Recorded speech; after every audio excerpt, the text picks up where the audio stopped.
Bonjour et bienvenue à la troisième partie d'une série de vidéos où j'enseigne l'unité des équations et des fonctions quadratiques, ce qui fait partie du cours de mathématiques 20-1 dans le cadre du programme curriculaire de la province de l'Alberta.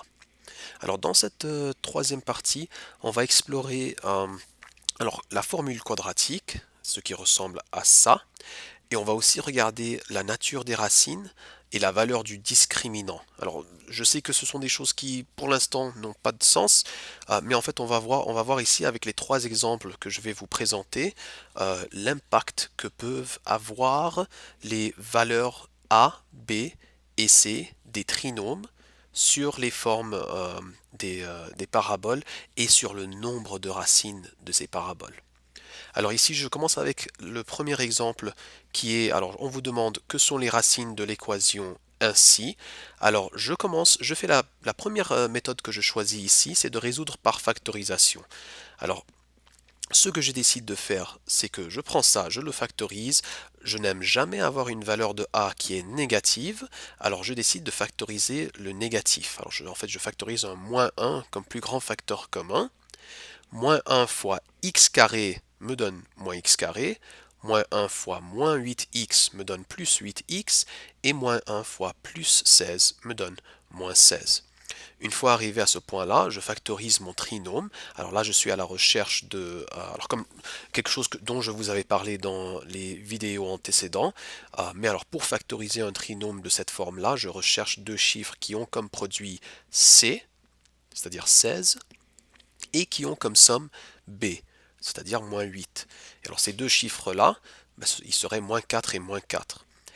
Arrivé à ce point-ci, alors ceci est égal à 0 lorsque soit le premier facteur est égal à 0 ou soit le deuxième facteur est égal à 0. Et lorsque le premier facteur est égal à 0, x moins 4 est égal à 0, ceci se passe avec une valeur de x de 4. Même chose avec le deuxième facteur, puisqu'il est le même que le premier. Lorsque x-4 est égal à 0, eh bien x est égal à 4. Jusqu'ici, on avait vu que les paraboles semblaient toujours avoir deux racines, n'est-ce pas? Alors on avait vu dans les notes auparavant que nos paraboles ressemblaient toujours à quelque chose comme ça. Alors on disait toujours, on a l'impression qu'il y a toujours deux racines, mais ceci n'est pas toujours le cas avec les paraboles. Avec les paraboles, on peut en fait avoir aucune racine, une racine ou deux racines. Alors celle que vous regardez, que vous voyez là, ça c'est une parabole qui a deux racines. Alors aujourd'hui on va voir ce à quoi ressemblent les autres paraboles qui n'ont aucune racine et une racine. Celle que je viens de faire là, celle que je viens de faire là, on dirait qu'il n'y a qu'une seule racine parce que c'est la même valeur de x qui répète. En fait c'est ça. Alors lorsque je résous en utilisant la calculatrice graphique, j'ouvre ma calculatrice, je vais dans y égale, je mets cette équation, alors moins x carré là, moins x carré plus 8x moins 16.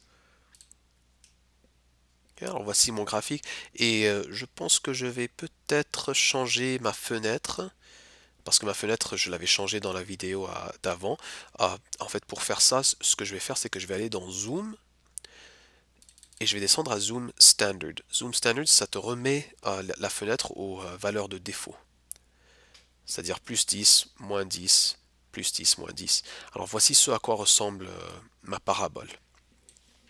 On peut aussi utiliser la formule quadratique pour résoudre les fonctions quadratiques.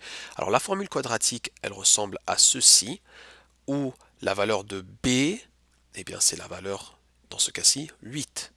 La valeur a, ici, serait moins 1, et la valeur c serait dans ce cas-ci le moins 16. Alors en fait, c'est les valeurs a, b, c de ta fonction quadratique lorsqu'elle est sous forme générale. Okay. Alors là voici, alors à ce point-là, il y a juste à substituer ces valeurs de a, b et c. Alors lorsque, voilà c'est mieux, alors lorsqu'on a une, alors moins b, alors moins 8, voilà moins 8, plus ou moins, alors dans un instant je vais vous montrer ce que veut dire ce plus ou moins. Alors plus ou moins, la racine carrée de b au carré, alors 8 au carré, ce qui est 64, moins 4 fois A fois C. Alors ce que je décide de faire personnellement, c'est que le moins, je l'écris, et ensuite je détermine la valeur de 4AC, je la mets entre parenthèses. Alors 4 fois moins 1 fois moins 16. 4 fois moins 1 me donne moins 4. Moins 4 fois moins 16 me donne plus 64. Et ensuite 64 moins 64, ce qui te donne 0. Et là, alors qu'est-ce qu'on fait avec ce plus ou moins? Eh bien ce plus ou moins, en fait, il veut dire qu'il faut faire cette démarche, cette équation deux fois. La première fois, lorsque Alors, la première fois, ce que tu fais, c'est que tu fais moins 8 plus la racine carrée de 0 sur moins 2. Et la deuxième fois, tu fais moins 8 moins la racine carrée de 0 sur moins 2. Et techniquement, ça devrait te donner les racines de ta fonction ou de l'équation quadratique. Dans ce cas-ci, de faire plus la racine carrée de 0 ou moins la racine carrée de 0 ne change rien, puisque la racine carrée de 0, sa valeur est de 0. Alors, si je fais moins 8 plus 0, ben, ça me donne moins 8. Ou si je fais moins 8 moins 0, ben, ça me donne toujours moins 8. Et c'est pour cette raison que on a une seule racine en fait.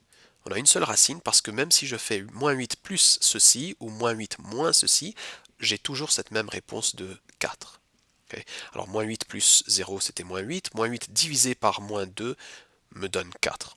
Alors ce qu'on constate ici, c'est que la valeur du discriminant, et en fait c'est ce que je vous encercle là, le b au carré moins 4ac, ça c'est ce qu'on appelle le discriminant. Lorsque la valeur du discriminant est égale à 0, on n'a qu'une seule racine. Et une seule racine ressemble à ceci. Ça veut dire que le sommet de ta parabole se trouve sur l'axe des x. Ça touche l'axe des x une seule fois. Alors une seule racine.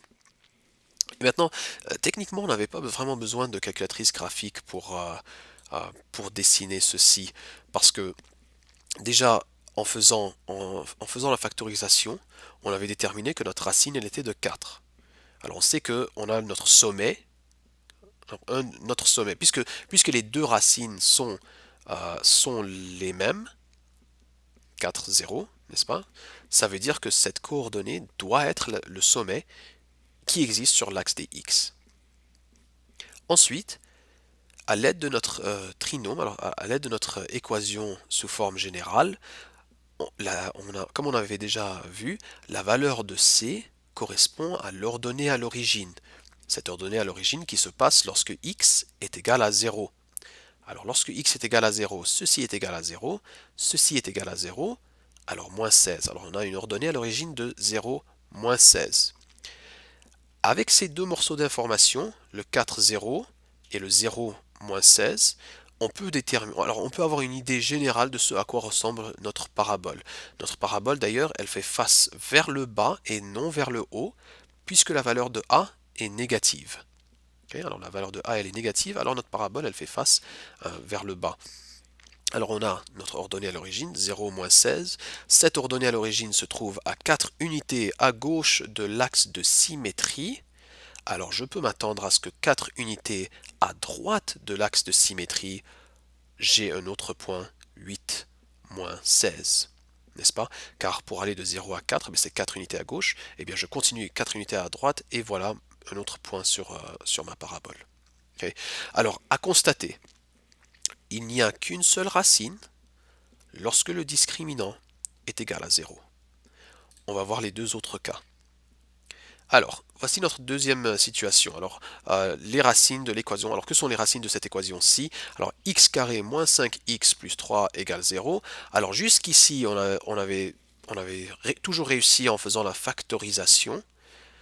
Mais alors, dans ce cas-ci, on ne peut pas factoriser. Car, alors la façon que j'enseigne la factorisation, c'est que on cherche deux chiffres qui ont comme produit c, alors deux chiffres qui ont comme produit 3, mais que la somme de ces deux chiffres-là doit être égale à moins 5. Alors, deux nombres qui, lorsque multipliés, nous donnent 3 et lorsque additionnés, nous donnent moins 5. Eh bien, il n'y a pas de nombre comme ça.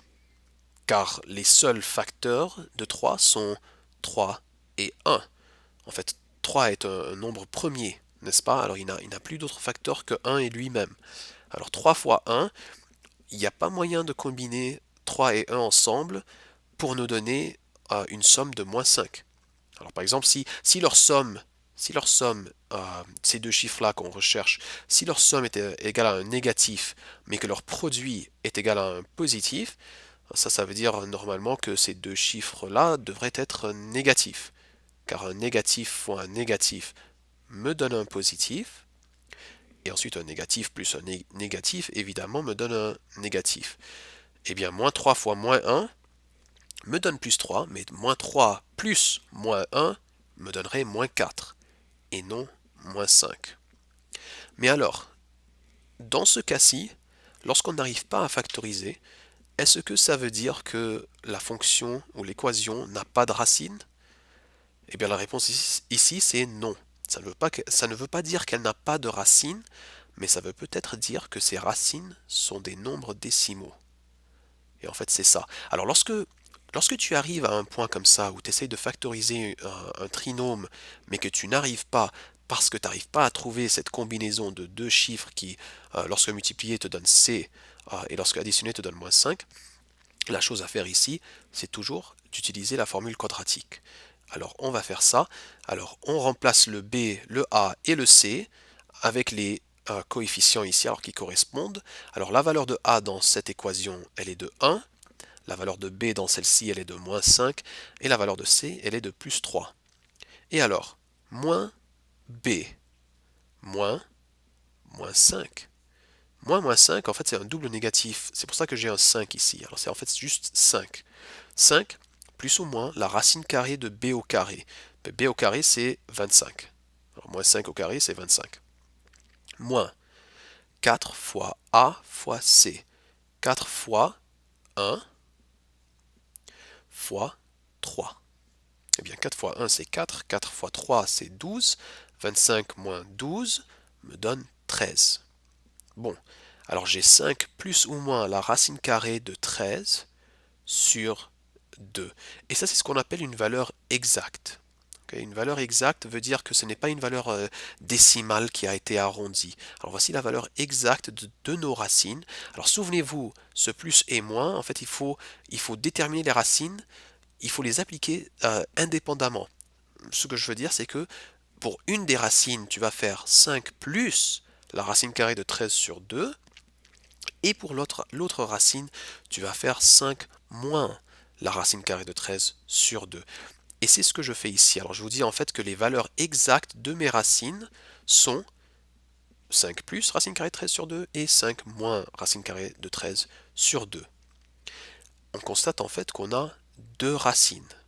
On a deux racines. Alors les deux racines, c'est celles qu'on avait vues auparavant. C'est les paraboles qui ressemblent à ça. Où la parabole, elle va passer par l'axe des x, ou elle va traverser l'axe des x deux fois. Okay. Alors ça, c'est ce que veut dire deux racines. Et alors, on s'aperçoit que nos paraboles vont avoir deux racines lorsque la valeur du discriminant est plus grande que 0. Ça veut dire lorsqu'elle est positive. Okay. Alors lorsqu'on a une valeur positive du discriminant, on a deux racines. On réussit à avoir deux racines.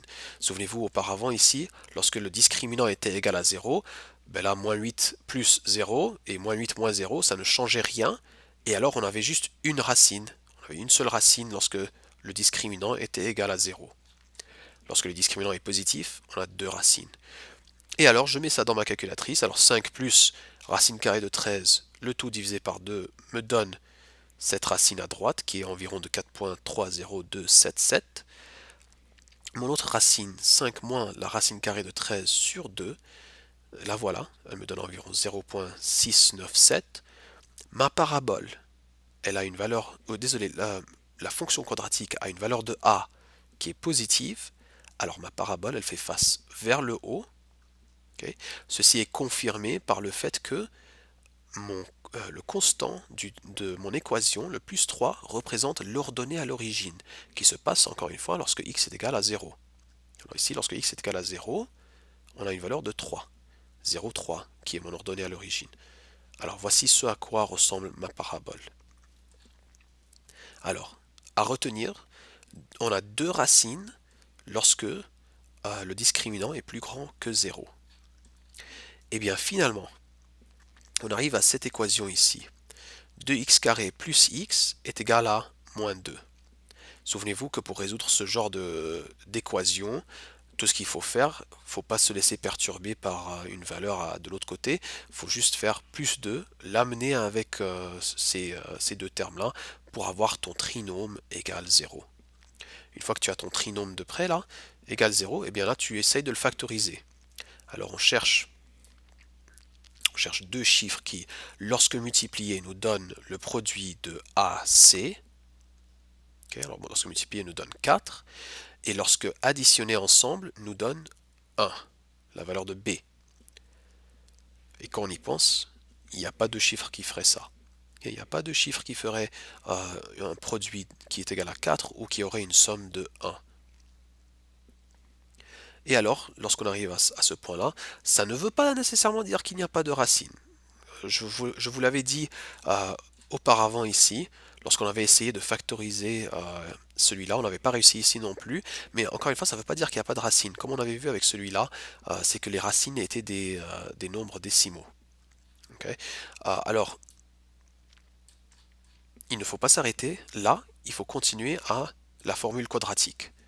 Alors, on utilise la formule quadratique, okay, avec les valeurs correspondantes de A, B et C, qui est le plus 2 qu'on a amené de l'autre côté. Alors la valeur de B, moins 1, plus ou moins la racine carrée de B au carré, B 1 au carré c'est 1, moins 4 fois A, 2, fois C, plus 2. 1 moins 4 fois 2 c'est 8, 8 fois 2 c'est 16, 1 moins 16 est égal à moins 15. Notre discriminant est un nombre négatif, c'est-à-dire un nombre qui est plus petit que 0. Mais alors le problème ici survient qu'on est en train d'essayer de faire la racine carrée d'un nombre négatif. Et la racine carrée d'un nombre négatif, on sait que la racine carrée d'un nombre positif par exemple, la racine carrée de 25, eh bien la racine carrée de 25 nous donne 5, car 5 fois 5 nous donne 25.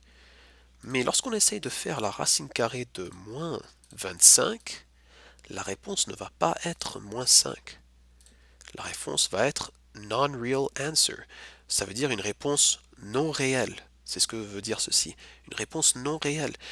Parce qu'en fait, on est en train de chercher, lorsqu'on dit à la calculatrice la racine carrée de moins 25, on est en train de demander à la calculatrice, calculatrice, y a-t-il deux chiffres que, lorsque multipliés ensemble, nous donnent moins 25? Eh bien, quand on y pense bien, pour pouvoir multiplier deux chiffres ensemble, pour te donner un négatif, ça c'est impossible. Parce que pour avoir un produit qui est négatif, on peut juste multiplier un positif et un négatif ensemble. Alors par exemple, moins 5 fois plus 5 nous donnerait moins 25. Mais ces deux chiffres, moins 5 et 5, ne sont pas les mêmes. Ça, c'est pas le même numéro. Alors il n'y a pas de chiffre que, lorsque multiplié ensemble, te donne un négatif. Et c'est pour ça que la calculatrice t'a dit réponse non réelle. Alors on peut s'attendre à ce que la racine carrée de moins 15 dans cette situation ici, eh bien voilà, c'est une réponse non réelle. Une réponse non réelle, quand tu as quelque chose comme ça veut dire qu'il n'y a pas de racine. Okay. Alors impossible, comme je vous l'indique ici, impossible car la racine carrée de moins 15 n'est pas une valeur réelle. Alors tu peux pas faire moins 1 plus ça et moins 1 moins ça. Parce que ça, ce discriminant qui est négatif, eh bien ça fait de sorte que la racine carrée d'un négatif, c'est une valeur qui n'est pas possible.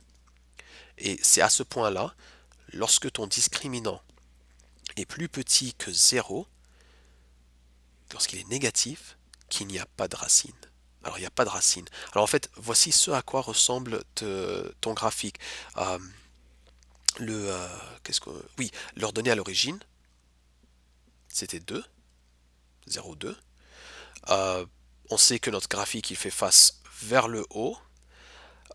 Eh bien, on va aller mettre cette équation dans notre calculatrice graphique. 2x au carré plus x plus 2. Et voilà. Alors voici, en fait, elles passent leurs données à l'origine. Second trace, un value, lorsque x est égal à 0, y est égal à 2. Alors on a une ordonnée à l'origine de 2. Et ensuite, on peut aussi déterminer les coordonnées du sommet. Alors le sommet ici, ça c'est un point minimal. Notre graphique il fait face vers le haut, ça c'est un point minimal. Alors second trace, je vais choisir 3 minimum. Et left bound me demande un point à gauche de mon sommet. J'appuie Enter. Right bound me demande un point à droite de mon sommet. Voilà, j'appuie Enter. Enter une troisième fois.